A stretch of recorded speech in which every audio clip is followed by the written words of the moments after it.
خذيت الجائزة اللي أنا أسعى فيها واللي هو محتواي، اللي هو جائزة أفضل صاحب بثوث أو أفضل صاحب أكثر شعبية في البثوث. في ناس كثير تكلموا وقالوا في ناس انظلموا. أنا أشوف إنهم انظلموا لأنهم انحطوا في نفس الفئة اللي أنا فيها. أنا الجائزة اللي أنا خذيتها أشوف إني أنا أستحقها، ولكن اللي كانوا معي المفروض إنهم ما ينحطون في المكان اللي أنا انحطيت فيه. جميل. يعني أنا صاحب بثوث خذيت جائزة بثوث، كانوا في ناس معي المفروض إنهم ما ينحطون في نفس الفئة، يحطون في فئات ثانية، وأنا متأكد إنهم هم بياخذون الأول بدون أي مناسبة. احنا ما تطرقنا يا ناصر، يعني انت قاعد توصل رسائل للناس اللي كانوا معك. خليني اوضح، ساره مهند وامال اذا ما خاب ظني، انت كانك قاعد تقدم لهم اعتذار باسم التيك توك اللي تراني خذيت الجائزه عليه. لا مو احنا ما تطرقنا الموضوع هذا. لا أنت تقول إنك أنت خذيتها، وأنت يعني تقول إنك أنت ما عندك يعني.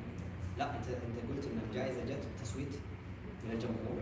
تصويت من الجائزه صناعه المحتوى. هو تصويت من الجمهور وتصويت من الإدارة نفسها والتيك توك كامل، وبناء على دعمك ومشاهداتك والمقاطع اللي تنزلها، وحتى اللايكات اللي تكون الإجمالي، اللايكات اللي أنت تشوفها يا وليد أول ما تدخل حساب شخص أو أي شخص يجيك اللي هو الإجمالي اللايكات، حتى هذه تشوفها هذه يصنفون عليها انك انت تكون لا يحصل على شيء يستحق وانت تستحق يا ناصر. تستحق يا ناصر، لكن جائزة صانع المحتوى الأكثر شهرة يعني ذكرت إنه كان في تصنيف من شركة التيك توك. بناء على إيش؟ يعني ذكر في جائزة التيك توك في الحفل إنه ناصر السبيعي كان شخص راوي أو شخص قصصي يعني، وكذلك صاحب القلب الطيب. بناء على ذلك جائزة أو تيك توك، شركة التيك توك أعطوك هذه الجائزة، علما بأنه ناصر ما هو راوي. حلو. وكذلك لو قلنا صاحب القلب الطيب ما راح للدكتور وهم شافوا عن قلب ناصر طيب او لا. فبناء على ايش اخذت هذه الجائزه؟ معاشرينك حقين تيك توك ايش يقولون قلب الطيب؟ والله شوف، هم قالوها لانهم هم يشوفون الناس كذا. انا ما قلت، ما رحت لهم وقلت قولوا لي انا قلب طيب. هم قالوها من انفسهم وانا اقول شكرا. شكرا للمذيع اللي قال هالكلمه. بس وانا يعني اقول له شكرا مره ثانيه وثالثه. ممكن تشوف ان التصنيف كان خطا، يعني انه صنفوك انه صاحب قصص او صاحب او انه راوي وصانع محتوى. بيني وبينك انا ما قالوا، انا ما سمعتهم للامانه انهم هم يقولون صاحب راوي، مع اني انا شفت المقطع مليون مره ما سمعت كلمه راوي. بس صاحب القلب الطيب سمعتها. صاحب قصص قالوا وما قالوا راوي، لكن يقولون صاحب القصص هو راوي. لا ولا انت تسميه شيء ثاني؟ والله ما سمعتها الصراحه، والله العظيم اقسم بالله حلفت لك اني ما سمعتها. صدق. هل ناصر كان هو الاكثر مشاهده او الاكثر متابعه كذلك في لايفات التيك توك، وبناء على ذلك اعطوك هذه الجائزه، او في ناس سبقوك في المشاهدات في المتابعات؟ شوف انا ما اقول اني انا افضل واحد، في ناس كثير يعني مشاهداتهم عاليه ما شاء الله تبارك الله، بدون ذكر اسماء اكيد يعني الناس كلهم يعرفونهم، يعني انا ما ابي اذكر اسم شخص وانسى اسم شخص ويزعل. ف لا ناصر مو من يعني الاكثر مشاهده، ولكنه لك شخصيه اكيد ان الناس يحبونها. خلينا نطلع من المحور هذا يعني. انا يا وليد انا ما احب يعني اقيم نفسي، الناس مو يقيم. صحيح. لا لك شخصيه اكيد ان الناس يحبونها يعني ناصر ممكن يكون في اللايف عندك واحد ولكن يعشق اكثر من الوف عند غيره. بالعكس ومن يحصل على شيء يستاهل، انت تستاهل كل خير يا ناصر. خليني اطلع من حفله التيك توك. ناصر كم قصه حب عشتها؟ ولا واحد استاهل. ناصر انت ما تحب اهلك، ما تحب اصدقائك، ما تحب اخوانك. اي انا احسب انك يعني ليش تحسب؟ لا لان ما ادري، لان المعروف يعني كم عشت قصه حب هذه ما يعني الواحد يحب امه وابوه، هذه تلقائيا هذه فطره بالانسان. بس من سؤالك ومن صيغه سؤالك انك انت قد مريت بعلاقه عاطفيه، لا والله. لانك انت ما ترغب ولا لان الظروف ما ساعدت؟ لا مو قصه ظروف، انا ما ارغب. طيب اصطناع قصص الحب في اللايفات والفود والاشياء هذه، وركزي على كلمه اصطناع. يعني تشوفها صناعه محتوى ولا في سبيل ارتفاع المشاهدات؟ نتكلم بوضوح، انت صاحب صنعه، انت صاحب بثوث وصاحب مشاهدات وانت تعرف السوق زي ما يقولون. ما يحتاج، لا تتكلم عن نفسك، تتكلم عن الشكل العام. ما عندك مشكله، انت لك حق انك تطرح السؤال وانا لي حق اني اجي او اني اجاوب. استاذ وليد انت سالتني سؤال، انا بسالك سؤال ماني بلاش استاذ. اوكي يا وليد تفضل. انت سالتني سؤال المفروض اني ارد عليك بجواب، صح ولا لا؟ جميل. بس انا بسالك سؤال على ردك على سؤالك، بسالك سؤال. ما احب اللي يجاوب السؤال لكن تفضل. بجاوب سؤال بس للسؤال هذا. هل تشوف الناس هو اللي يصمم وينزل المقاطع هذه وانه هو يعيش قصه حب، او ان الناس هم اللي ينزلون؟ لما طرحت لك السؤال قلت لك اصطناع او اصطناع. ناصر ما يصطنع في البث، ناصر يعني بعض الاحيان ممكن تمر عليك نظره، يمكن انك انت تناظر الشخص اللي معك نظره عاديه، بس المصمم هذا يلفها ويجيبها من يمين معليش، بس يسار بعض ويخليك تطلع المفردات- بقصه. بعض المفردات اللي تطلع في اللايفات يا ناصر زين، إيه. ما في خيار ثاني ان اني قاعد اصنع شيء يشوفه المشاهد يرفع مشاهدات، ولا اني قاعد احط الناس في موضع شك.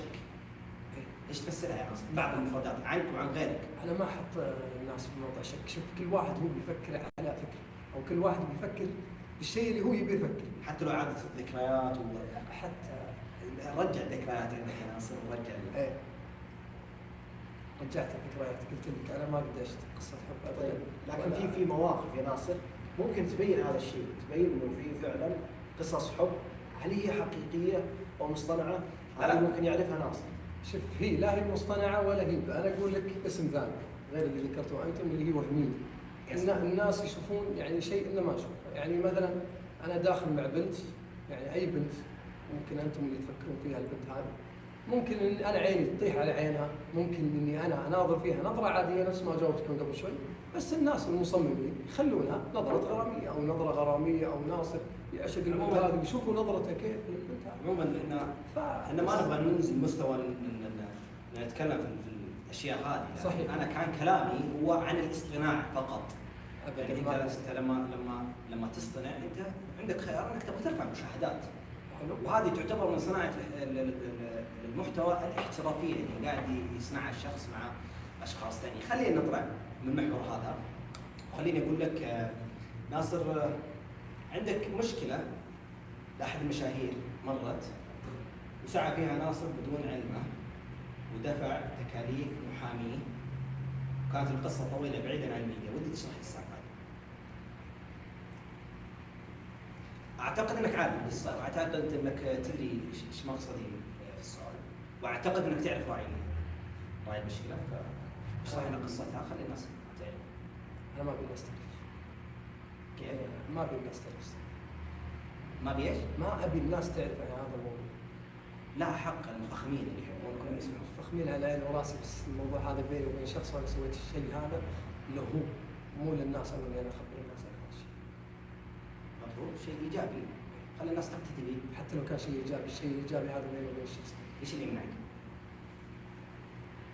يمنعني اني انا سويت الشيء هذا للشخص هو نفسه، مو اني انا اطلع في مقابله او اني اطلع في لقاء تلفزيوني او لقاء يوتيوبي او في بث مباشر واقول هذا الشيء، او اني انا تجملت في هذا الشخص او اني ساعدت هذا الشخص في يوم من الايام. عشان ما تطيح في موضع المنه او مثلا طيب انا قلت لك من باب انك بس قاعد تطرح شيء ايجابي.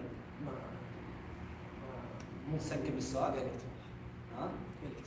سكت السؤال. طيب نسكت السؤال.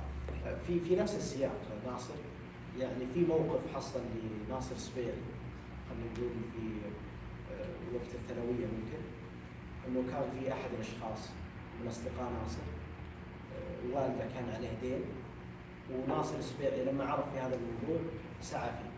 ودي تعطينا الموقف. هو الموقف هذا قديم جدا، ف يعني انا اشوف ان الموقف بسيط جدا، يعني ما اتوقع انه يعني قصته مو طويله مره، بس هذا واحد من الشباب كان يعني يداوم معي تقريبا من يوم كنا في خامس ابتدائي، كان تو نادل عندنا في محافظه ما، فالشخص هذا مشى معي لين ثاني او ثانوي يعني المرحله الثانويه. في يوم من الايام كنت انا توني جاي داخل المدرسه وكان تو داخل المدرسه معي. انا شفته من بدايه اليوم الدراسي وكان متضايق جدا، فانا جيت وسالته، قلت انت ايش فيك؟ ايش فيك متضايق اليوم وانت على بعضك؟ لانه هو كان انسان يحب يضحك، يحب يكون دائم يعني ابتسامه في وجهه، بس تلك المره كانت الابتسامه مره طافيه. فانا لاحظت فيه وجيت على طول وسالته، قلت انت ايش فيك؟ فقال لي ان انا ابوي عليه دين تقريبا 60 الى 70 الف، وابوي اذا ما سدد هذا المبلغ في خلال فتره معينه راح يروح للسجن. انا كنت في ثاني ثانوي، يعني ما كان يمديني اني انا اسوي شيء او اني انا ادفع شيء من جيبي الخاص. فرحت توجهت للوالد، قلت للوالد فلان بن فلان محتاج ابوي مساعده ولا انه بيكون بالسجن. فابوي الله يعطيه العافيه ما قصر، ساعدني في هذا الموضوع، ويلا لك الحد. سوينا اللي نبيه. الله يجزاك خير. الله يطول. ممكن سؤال بسيط يا ناصر؟ عامل ايش الفرق بين الحادثتين اللي كانت عندي وعند ابراهيم؟ اللي سكبتها واللي ذكرتها وكلها افعال خير. ما عندك مشكله، انا اقول لك انا سويت هذا الفعل الخير للشخص مو معروف او مو مشهور والناس مو مجدلين عليه او انهم بيقولون هذا فلان وهذا فلان، انا ذكرت شخص غير موجود في السوشيال ميديا ابدا، يعني حتى لو ذكرت انا الموقف هذا بيني وبينه ما راح ياثر او اني انا اتجمل فيه او اني انت ذكرت هذا السؤال فجاوبتك بس. اما السؤال اللي انت سالته قبل شيء يا ولد، وش سالت؟ قلت احد المشاهير. فهذا الشيء انا ما يعني خلينا نقول ناصر ما كان يبغى يحطه في موقف حرج. مو موقف حرج، انا ما ابي الناس يفكرون، وفي ناس ممكن يفسرون الاشياء على كيفهم، ممكن يقولون الناصر ذكر هذا يعني انت ذكرت هذا السؤال الناصر جاوب عليه عشان شيء معين او انه عشان يتمنن على هذا المشروع. انا يوم جاوبت على سؤالك لان انسان غير معروف، حتى لو ذكرت انا الموقف ما حد يعني بيقول هذا ولا هذا وهذا دارس معه في الثانوي هذا مين. عشان كذا انا جاوبت على سؤالك بس ما جاوبت على سؤالك. جميل. وهل العلاقه ما زالت مستمره مع هذا الشخص اللي ذكرت موقفه الان؟ اي موقف؟ موقف كل موقف؟ لا موقف. اي اكيد من اقوى العلاقات اللي معي اصلا. طيب ناصر، خلينا ارجع شويه ورا قبل الشهره. شخصيه ناصر حسب اللي نعرف عنه انه شخص هادي، شخص محبوب لطيف بعيد عن المشاكل، هو صح عصبي بس انه كان ما يحب يظهر في الميديا. حتى بدايه ناصر في الشهره انه كان يحط وجهه كذا احد صوره وكان يبعد. اي والله. ايش الفرق؟ ما ادري صراحه، الى الان لو تسالني والله اني ما ادري. انا كنت قبل السوشيال ميديا والله العظيم يا وليد اني قسما بالله يعني الناس يجون يصوروني مثلا اخوياي انا اتكلم ما قبل ما كان عادي يعني. فقبل يعني الشباب كانوا يصورون مثلا سناب عادي يعني ما عندهم تقريبا الا 100 او 150 شخص كلهم اخوياهم يعني. الا اني انا احط وجهي على الشاشه وما ابي اظهر. سبحان الله. الله. شخصيتك بعد يا ناصر انت كنت هادي، كنت يعني زي ما تقول حسب ما سمعنا انك دائما تضحك. خشيت البرنامج صار ناصر دائما متضايق، صار ناصر دائما يتسبب مشاكل. خليني محورها بسبب هل ناصر يعني من كثرة الاشخاص اللي خسرهم في البرنامج او من كثرة الاشخاص اللي سبب عدائيات معهم صار يتضايق دائما؟ انا قبل السوشيال ميديا ما كنت هادي في العلاقات، هادي اني انا ما ادخل مع الناس كثير. بعد السوشيال ميديا صرت ادخل مع يعني على طول اوثق، على طول يعني اصدق، وعلى طول مثلا اوثق في الشخص واقول له كل شيء، او اني مثلا والله ما ادري شو اقول، ما ادري كيف اشرحها. بس ناصر اللي قبل الشهره غير عن اللي بعد الشهره صدق. بس نقطة التحول كيف كانت؟ نقطة يعني من شخص كان يحط يده على الكاميرا يبتعد عن الكاميرا إلى فجأة في بثوث تيك توك ويطلع قدام الناس ويخاطب المجتمع. أنا قلت لك أنا ما أدري صراحة، أنا ما أدري. حتى أنت يوم سألتني أنا ما أدري أنا كيف يعني. قبل كنت أغطي وجهي والحين أطلع قدام تقريبا 50,000 30,000 مرات 20,000 مرات 5 مرات 10. فأني أقدر أقول سبحان الله دعوة توفيق. دعوة توفيق الله يلحق. أنا نفس ما علمت قلت لك أنا يوم كنت بالجامعة كنت رجال يعني أقصى طموحي إني أنا أتخرج من الجامعة وراح أتوظف نفس أي شخص.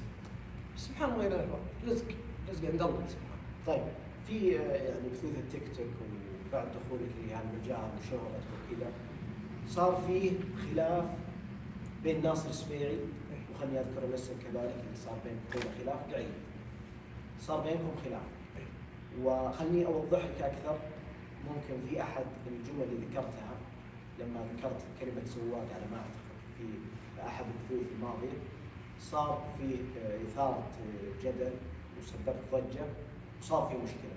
تعليقك على هذه المشكله؟ انت تقصد يوم السواق هو اللي قالها لي؟ هو اللي يقولها، لا قعيد اللي يقولها.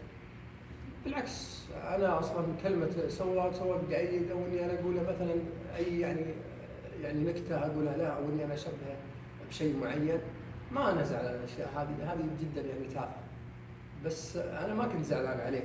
انا اتوقع اني انا تذكرت الشيء اللي انت تقصد. الزعل ما كان عليه، الزعل كان على شخص ثاني. الشخص الثاني هو قالها لي، انا ما كنت يعني اتقبلها لانه بعيد. الشخص الثاني موجود في السوشيال ميديا. اي مين اللي زعل الناس؟ ما اذكر الاسم. الناس تعرف اكيد صح؟ اكيد. يعني كان في طرف ثالث هو اللي قالها. اي هو اللي قالها، ولا انا اللي سمع من بعيد. طيب لكن خلني يعني اكون في موضوع قعيد كذلك.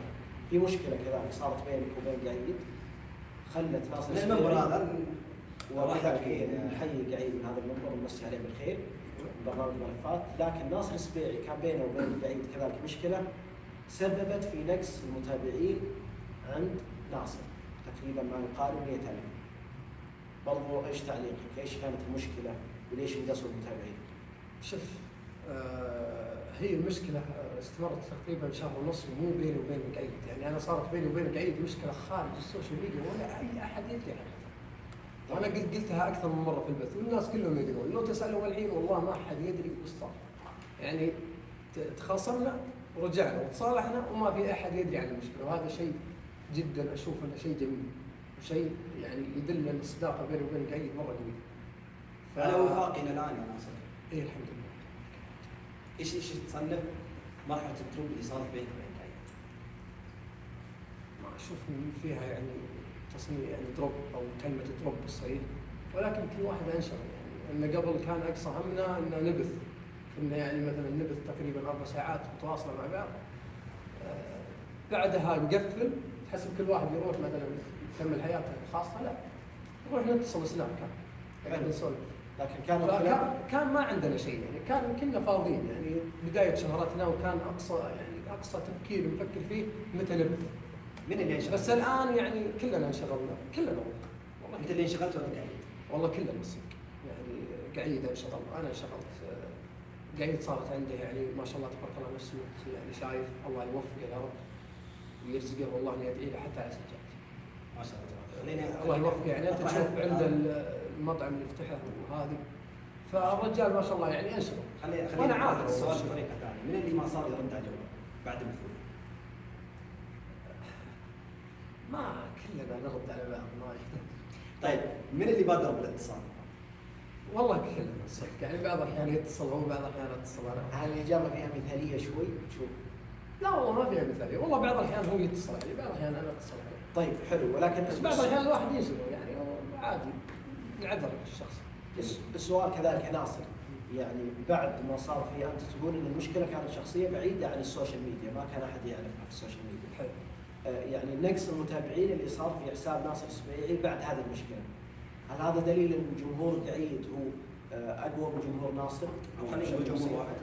جمهور قعيد جمهور ناصر كلهم واحد، هذا وش. هذا الموضوع ابدا ما احب ادخل. الجمهور قعيد هم جمهوري وجمهور قعيد وجمهور ناصر هم جمهور قعيد، هذا الشيء كل الناس يدرون عنه ويعرفون. بس من المتسبب في المتابعين ناصر ينقصون في ذيك الفتره؟ مو قعيد طبعا. ممكن ناصر مو نفسه؟ قعيد بس لان الناس عشان ما يفهمون غلط، بس كان في يعني جروبات تليجرام يعني نتخابر يعني مثلا لو انا وقعيد كنا يعني مهما كانت صداقتنا قويه، مهما كانوا متابعينا يحبون بعض او متابعينا كلنا يحبوننا، في ناس يكرهون. انت تتكلم عن جروبات تليجرام، معليش خليني في ناس يكرهونك خليني فهم اللي يقوموا يعني هم اللي يسووا الحملات. خليني اركز على الجمله هذه، جروبات تليجرام. انت تعتقد ان في عصابات؟ عصابات مثل ايش؟ عصابات تسقط ناس ثانيين؟ في موجودين في التيك توك؟ هم مشاهير التيك توك اللي ينصرفون فئه ايه؟ لا قصدك مشاهير ايش الهدف؟ هم اللي يعني مثلا يعني هوامير التيك توك يحاولون يسقطون الاشخاص اللي يتسلمون. انا كنت قلت جروبات التليجرام. اشرح لنا جروبات التليجرام هذه، ايش مقصدك فيها؟ جروبات التليجرام اللي هم المتابعين اللي هم الجمهور، يعني في مثلا جمهور شخص معين او جمهور مثلا مشهوره معينه. مين الجمهور؟ مين اللي يبغى يسقط ناصر؟ مو قصه جمهور معين، في اكثر من يعني في اكثر من جمهور شخص او مشهوره معينه حاولوا يسقطوا الناس. مثل ما اقدر اذكر اسمه. هل لهم علاقه بالمشاهير؟ المشاهير هم اللي يوجهونهم؟ لا هم من انفسهم. انا ما ادري الصراحه في مشاهير يوجهون جروبات التليجرام او انهم مثلا يوجهونهم لشخص معين بهدف تدميره او بهدف انقاص شهرته او انقاص متابعينه. بس ما ادري اذا كان فيه والله ما ادري، بس اللي ناصر يعرفه واللي ناصر متاكد منه ان في جمهور المشهور غير مسؤول عنهم، وانا متاكد من هذا الشيء. طيب الجمهور الان هو طرف ثالث يعتبر، يعني المشهور وكذلك علاقتك مثلا بمشهور اخر، الجمهور يعتبر طرف ثالث بينكم. هل هذا الطرف الثالث وفئه خلينا نقول قليله من الجمهور او يعني مجموعه من الجمهور يحاولون يفسدون علاقتك بين شخص واخر؟ هذه موجوده في التيك توك كثير وهل ممكن الخلاف اللي كان بينك وبين قعيد كان فيه المتسبب الجمهور؟ تقريبا 50%. ممتاز. او انه هو اللي اشعل بس، ولا هو كان موضوع جدا بسيط. بس سبحان الله الجمهور قبضها فوق فوق. يعني اذا ناصر يقول ان الجمهور هو المتسبب في كثير من المشاكل بين المشاهير. وهذا الشيء اتوقع ان كل الناس يتفقون معي. طيب يا ناصر، انا والله مستمتع جدا بالحوار معك، وقاعد يمشي الوقت وحنا ما ندري. قبل ما اعطيك السؤال الاخير، في هديه مقدمه من السيف جاليري اللي هو الراعي الرسمي. طبعا عروض السيف جاليري ممتده الى 7 يناير. هذه هديه من السيف جاليري اللي هي غلايه هوائيه، تمام؟ تقدر تطبخ فيها طبختين في وقت واحد، بيعطونك اياها هديه برضو. الوالده مستانسه. إيه؟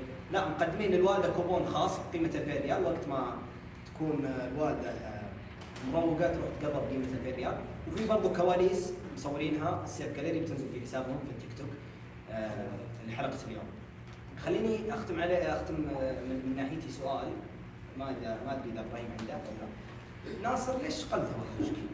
خلينا نتكلم بوضوح اكثر. ناصر قبل كانت اللايفات عندك 50 40 60 80 الف، الان ناصر 4 5. افسر لك تفسير منطقي. العصابه تدخلت في الموضوع ولا ناصر خلاص اكتفى؟ لا، مو قصه اصابه دخلت في الموضوع، او يعني مثلا جمهور معين انه يحاول يصير ناصر. اول شيء ناصر ما يدري. انا قلتها في البث قبل يومين. انت نرجسي يا ناصر؟ لا، مو نرجس، بس يعني اللي انا اشوفه، يعني واللي انا اشوف اني انا حققته يا وليد، ما في اي احد يقدر يحققه، او اي احد مثلا كذا يدخل تيك توك يقدر يحقق. هذه مو نرجسيه. حققت يا ناصر؟ ما حقق غيره. انا حققت 5 مليون متابع. عاد ممكن يكون وهمي نص. عاد اذا كان وهمي رضا الناس غايه لا تدرك، فانا اقدر اني انا اجاوبك على هذا السؤال، بس اني ما اقدر اقنعك. حلو. بس هل من المنطقي انه ناصر السبيع عنده 5 مليون متابع والان المشاهدات عنده 5000؟ في ناس عندهم تقريبا 18 مليون بالتيك توك مشاهداتهم في البث ما تتعدى 2000، لان هذا بث مباشر، ممكن الناس يتابعونك عشان مقاطع. صحيح. ما يتابعونك عشان بثوثك. بس انت تقول انا صنعتي بثلث. اي. طيب صنعتك كانت يعني الان في دروب. اي. انا محتواي بثوث، في ناس كثير شريحه كبيره يتابعوني عشان البثوث، بس انا انزل مقاطع في نفس الوقت. ممكن في ناس يتابعوني عشان مقاطع، فانا ما اقدر احكم من ال 5 مليون و100 هذول كلهم يتابعون الناس عشان بثوث او يتابعون الناس عشان مقاطع. ما جاوبتني على السؤال. ليش قل توهج ناصر؟ ناصر ما قال توهج، كل مشهور. المشهور تبيني اشرح لك بشكل تفصيلي؟ ما وراك شيء؟ ما عندي مشكله، خلاص انا بشرح لك. انا بشرح لك. كل مشهور يدري بالشيء هذا يا وليد، وانت مشهور وتعرف الشيء هذا. صحيح. المشهور خلني بشرح لك بشكل تفصيلي. المشهور مثل الهرم، يرقى فوق، يروح لين يوصل على القمه، صح ولا لا؟ يا سلام. ثم بعدها يجي دروب، ولا انه يستمر؟ لا، يجي دروب. ممكن انه يكون هو في القمه، ممكن انه هو يكون في القمه. كيف يستمر على القمه؟ طيب يقدر يستمع على القمه بإثارة الجدل، او انه يكون عنده محتوى جدا يعني جميل، ويقدر انه يوقف في القمه. بس انا اقول لك اغرب من شيء، او الشيء المعروف في المشهور، او الشيء اللي انت تقدر تشرح المشهور، تقدر يعني تشرح للجمهور ان هذا هو المشهور. يعني ما ادري كيف اشرح لك، انا لخبطت شوي. معك، خذ راحتك. بس المشهور مثل الهرم، او انه يرقى على هرم. هذا هو الهرم مثل ما انت شايف. ابى اختار لك خيارين. يرقى الهرم لين يوصل للقمه. نفس ما قلت انت، كان مشاهداتك عاليه، عادي ممكن هذا المشهور ينزل تحت شوي، بعدين يرجع يرقى الهرم عادي. شو اهم المشكله؟ شيء ما يطيح يموت. ناصر ما يدري، ولا يموت. ما يطيح ولا يموت. ابى اختار لك خيارين من الاشياء اللي انت قلتها يا ناصر، واختار لي واحد. انت قلت المشهور عشان يكمل ما يقل توهجه هو امام خيارين، يا انه يصنع قصص غريبه ومختلفه وجدليه، او انه يكون عنده محتوى جدا جميل وجبار. ناصر وين بيتوجه اذا طاح؟ ناصر عنده محتوى جميل وجبار. طيب ليش قل توهجك يا ناصر؟ قل توهج لان الناس ترى مو قاعد كذا بس يقعد يتابع مشهور معين. الناس تحب التغيير، وانا متقبل هذا الشيء. يعني انا يا ناصر قبل لا اشتغل كنت اتابع مشهور، كنت اشوفه. مين كنت تتابع؟ يوميا. نايف حمدان الصراحه، والله نايف حمدان يستاهل. والله يستاهل، والله شرف كبير اني اذكر اسمه. اسمح لي يا ابو النجاشي، بس في سؤال اخير. ناصر، يعني كثره المشاهير الفتره الاخيره في البثوث وفي السوشيال ميديا بشكل عام اثر عليكم؟ كيف يعني؟ يعني كثره الاسماء اللي قاعده تشتهر الان في الوسط الاعلامي اثر عليكم انتم في انها تقل مشاهداتكم؟ لما انت قلت لي التغيير، الناس تحب تغير. حلو. مع كثره الاسماء الصاعده الان في البثوث وفي غير البثوث اثرت على ناصر بما انه يعني مشهور سابق وقديم؟ لا شوف، هي ما اثرت عليهم، بس يعني تقدر تقول يعني تاثير بسيط جدا ان المنافسه كبرت. قبل كان ايام التيك توك كان يعني المشاهير قليل، كان المشاهير تقريبا يمكن لو تعدهم بالاصابع، انا اتكلم عن اصحاب البثوث. ولكن بعد اخر تقريبا 5 شهور او 4 شهور جوكي من برنامج البيجو ومعروفين، يعني اصحاب بثوث برنامج البيجو مره قويين مره جبارين، يعني اوجه لهم تحيه بدون ذكر اسماء عشان ما انسى احد. عندك جو من ابرز اللي جو بعد في التيك توك برنامج الواقع اللي انت منه يا وليد. صحيح. ففي ناس كثير جو من برنامج الواقع ما شاء الله تبارك الله، يعني كسر الدنيا بدون ذكر اسماء عشان ما انسى احد طبعا. جميل. وعشان كذا اشتدت المنافسه. طيب يعني دخول مشاهير في منصه التيك توك اللايفات بالتحديد كان له دور في انه يتاثرون المشاهير اللي كانوا موجودين فيه من قبل. اكيد، يعني انا الحين لو اجيب لك مثلا اجمع لك 200,000 شخص واحطهم في برنامج معين، 200,000 شخص من الجمهور، واجي انا ووليد ويتابعون ذولا واحد 100,000 عند وليد و100,000 عندي، صح ولا لا؟ ما في البرنامج الا انا ووليد بس. يا سلام. بعدها دخل مثلا فلان وفلان وفلان وفلان وشد المنافسه. ممكن انك انت تسيطر على 100,000 هذول؟ هذا سؤال لك، تقدر تسيطر عليهم؟ في فئه منهم لازم منهم يروحون يتابعون عادي، الناس كذا فيهم فضول. جميل. طيب ناصر السبيعي في فتره من الفترات وفي عز توهج ناصر السبيعي والمشاهدات العاليه كانت تربط علاقات باسماء كذلك قويه في التيك توك. ايوه. وكانوا يعني يحتكون فيه بشكل، خلينا نقول يتصلون ناصر السبيعي يقولون ناصر دخلنا معنا. يا سلام. يعني كانوا يتلزقون ممكن في ناصر السبيعي ويحاولون يظهرون معه في بثوث التيك توك بحكم ان ناصر السبيعي عنده مشاهدات عاليه. ثم لما قل التوهج عند ناصر السبيعي وصار في دروب في المشاهدات ابتعدوا شوي. تعليقك على هذا الموضوع؟ اول شيء ابتعادهم راحه لاني انا عرفت حقيقتهم، هذا اول شيء. يعني هم متواجدين فعلا. متواجدين طبعا. الناس كذا يا اخي، ترى شوف انا ما ودي اني اطول الاجابه، ولكن الناس كذا يا اخي، الناس تسعى وراء مصالحها. انت عندك شيء بيجونك الناس، انت ما عندك شيء او قل الشيء اللي عندك يروحون الناس. هذا كان درس بالنسبه لك تعلمت منه جدا كثير؟ جدا. وش تعلم ناصر؟ تعلم ناصر انه ما يعطي الناس فوق حجمه. تعلم ناصر انه ما يوثق بالناس. تعلم ناصر ان الشخص اذا جاء بياخذ منه حاجه يفكر بعدين وش الشخص هذا هو، هل هو يستحق او ما يستحق. كيف تعرف؟ اقدر اعرف لاني انا مريت بالاشياء هذه، فممكن اني انا اعرف المستقبل. ويا الله لك يعني. البرنامج ملفات تستحق. اكيد. كيف عرفت؟ وليد. حبيبي انت شخص لطيف وناصر. قلت من قبل ما كنت اكن لك لا مشاعر كره ولا حب، الان اشهد الله يا ناصر انك شخصيه جميله وانا تشرفت جدا بهذا اللقاء. ابراهيم عندك شيء ولا وش الثاني؟ تسمح لي بسؤال اخير؟ لاني ما زلت الحقيقه مستمتع بالحوار مع ناصر. الله يسعدك. ويعني ناصر في فتره من الفترات او يعني في الفتره الاخيره ناصر السبيعي قاعد يتجنب الديربيات اللي قاعده تصير في التيك توك، يعني دخوله مع سعود القحطاني مع حسدور مع اسماء قويه، نشوف صار يتجنبها يعني. لا بالعكس والله، بالعكس سعود للحين انا في تواصل معه. طبعا هل ناصر السبيعي يتعرض للهجوم؟ سعود الاسطوره ها؟ هل ناصر السبيعي يتعرض للهجوم في الفتره الاخيره؟ هجوم من جمهور يعني من الناس يعني، ولا مو من مشهور معين. حلو، بس ايش سبب هذا الهجوم؟ في سبب معين مقنع؟ ما ادري صراحه والله، اندفاعيه ممكن او العصبيه او اثرت عليك؟ طيب اي انا اشوف ان انا قلت لك انا من اكبر الاسباب اللي عندي ان مثلا بعض الجمهور ممكن يكون يحبني ويكرهني، انا ما الومه. تدري ليش؟ لان بعض الاحيان ناصر ممكن في مشهور، ممكن في متابع يحب ناصر يسوي موقف غبي. انا اقول لك، انا اتكلم عن نفسي عادي، كلمه الحق تنقال. انا بعض الاحيان اسوي اشياء غبيه جدا جدا، يعني سقطت سهوا ويا كثر السقطات. ففي بعض الناس ترى يعني يبي يشوف المشهور حقه دايم على صح، ما يبي ما يتحمل اغلاطه. ففي بعض الجماهير ممكن انه يحبك بس لكثره اغلاطك يصير يكره. حلو، السقطات هذه قوت ناصر؟ قوت ناصر وضعفت ناصر في جهه اخرى. ما لها اي تبرير، ما لها اي تفسيرات ان في كومه هجوم على ناصر في الفتره الاخيره. كلنا ملاحظين يعني انت ناصر قاعد تجيك صدمات هجوميه كبيره جدا، تبريرها ما ادري ايش التفسير المنطقي اللي قاعد نشوفه يا ناصر؟ والله ليش الناس تسوي كذا؟ حسد؟ ممكن يكون انه هو حسد، ممكن يكون بسبب عصبيه ناصر الزايده. لان ناصر ترى يعصب كثير يا وليد، فانا ما الوم الناس، يعني بعض الناس، انا ما اتكلم عن كلهم، انا اتكلم عن الناس اللي ينتقدون ناصر انتقاد، مو اللي يكرهون ناصر او انهم يسبون ناصر او انهم يتعدون على ناصر.